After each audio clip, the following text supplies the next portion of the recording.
ಶ್ರೀ ಬಸವಂತಪ್ಪ ಇವರನ್ನು ನೂತನ ಸಚಿವರಾಗಿ ಅಧಿಕಾರ ಪದದ ಮತ್ತು ಗೌಪ್ಯತಾ ಪ್ರಮಾಣ ವಚನವನ್ನು ಸ್ವೀಕರಿಸಲು ವೇದಿಕೆಗೆ ಆಹ್ವಾನಿಸುತ್ತಿದ್ದೇವೆ.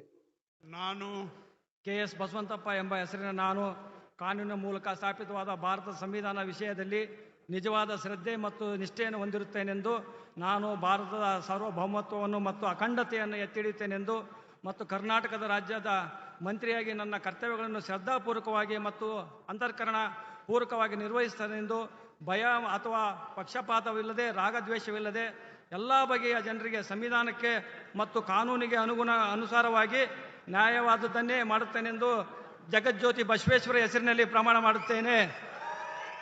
ನಾನು ಕೆ.ಎಸ್. ಬಸವಂತಪ್ಪ ಎಂಬ ಹೆಸರಿನ ನಾನು ಕರ್ನಾಟಕ ರಾಜ್ಯದ ಮಂತ್ರಿಯಾಗಿ ನನ್ನ ಪರ್ಯಾಲೋಚನೆಗೆ ತರಲಾಗುವ ಅಥವಾ ನನ್ನ ತಿಳಿದು ಬರುವ ಯಾವುದೇ ವಿಷಯವನ್ನು ರಾಜ್ಯದ ಮಂತ್ರಿಯಾಗಿ ನನ್ನ ಕರ್ತವ್ಯಗಳ ಯುಕ್ತ ನಿರ್ವಹಣೆಗೆ ಅಗತ್ಯವಾಗಬಹುದಾದ ಸಂದರ್ಭದಲ್ಲದೆ ಅನ್ಯಥಾ ಅಥವಾ ಯಾರೇ ವ್ಯಕ್ತಿಗೆ ಅಥವಾ ವ್ಯಕ್ತಿಗಳಿಗೆ ಪ್ರತ್ಯಕ್ಷವಾಗಿ ಅಥವಾ ಪರೋಕ್ಷವಾಗಿ ತಿಳಿಸುವುದಿಲ್ಲ ಅಥವಾ ಬಹಿರಂಗಪಡಿಸುವುದಿಲ್ಲ ಎಂದು ಬಸವೇಶ್ವರ ಹೆಸರಿನಲ್ಲಿ ಪ್ರಮಾಣ ಮಾಡುತ್ತೇನೆ